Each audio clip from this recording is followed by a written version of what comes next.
Okay, y'all. So I was tagged in this video, and for some reason, I could not get it to play. So I'm gonna do my take on this video. I was tagged in it. If you can go back and find this video, but the only way that this could really happen, truth be told, is if you're not paying attention as a driver. So when you're done for the day, you have to walk to the back, and it's called a student button, which means you walk to the back, you're checking every single aisle just to see if you have anybody left on this bus. There is no way that this student would have been left on this bus and a driver did not know. It does happen, but it's not supposed to be able to happen. So this driver did not do their job. As you can see, the parent wants answers. Why do you want answers? Because why was my child left on the bus? There was no reason why you left my child on the bus and you were not paying attention.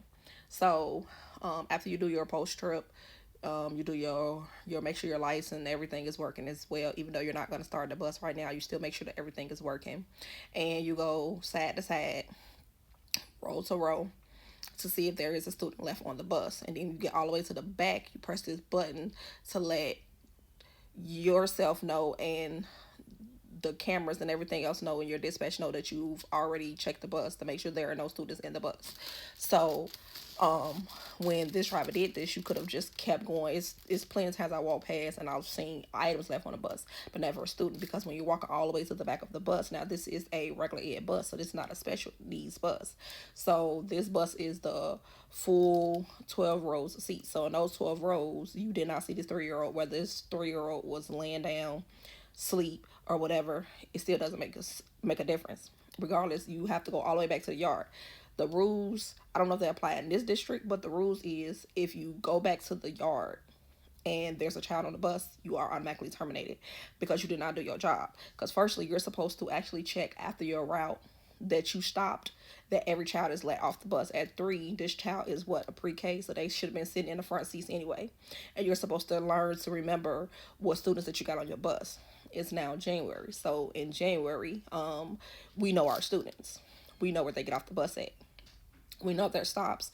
We know their parents. So as a driver who does elementary, middle, and high school, which means I do a 3-tier, I know where all of my students are. I know where they sit, especially the smaller kids. That's why they literally tell you to put the smaller kids towards the front and the bigger kids towards the back that are in elementary. Now, elementary here in Georgia goes up to 5th grade. Middle school is 6th through 8th, and high school, of course, is 9th through 12th. So when you got an elementary school, we are putting those pre-K kids in at least the first 2 seats if I can help, if not the first 3, depending on the amount of kids that you have. And this actually is my hometown, my home city in Chicago, in Illinois, should I say, but this is Richmond Park, which is a different area. I didn't take the school bus particularly when I was a kid, but these students did. But as a driver, we dropping the ball here. What are we doing here? There was no reason why you did not know that this child was left on the school bus, and then for hours in the cold. Now, when dispatch gets that call and the driver is gone for the day, that means somebody had to come out of the office and go and look into that bus to see if the child was on that bus.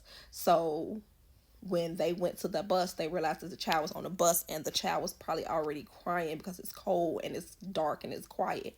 Now, at this time, the camera have went off and it's not recording anymore because your key is no longer in the ignition. So it's like so many things that was wrong with this. But driver, Illinois, Richmond Park, like, come on, be so for real. You deserve to not be here. You, unfortunately, your CDL is not going to be taken, but yeah, we don't do this. This is so unnecessary, and it was not a cause for. You got this 3-year-old that's crying because they were left on the bus. Like, come on. The parents should not have even hit the call, because when you're a driver, the students come first, and that's always going to be what it is. You dropped the ball.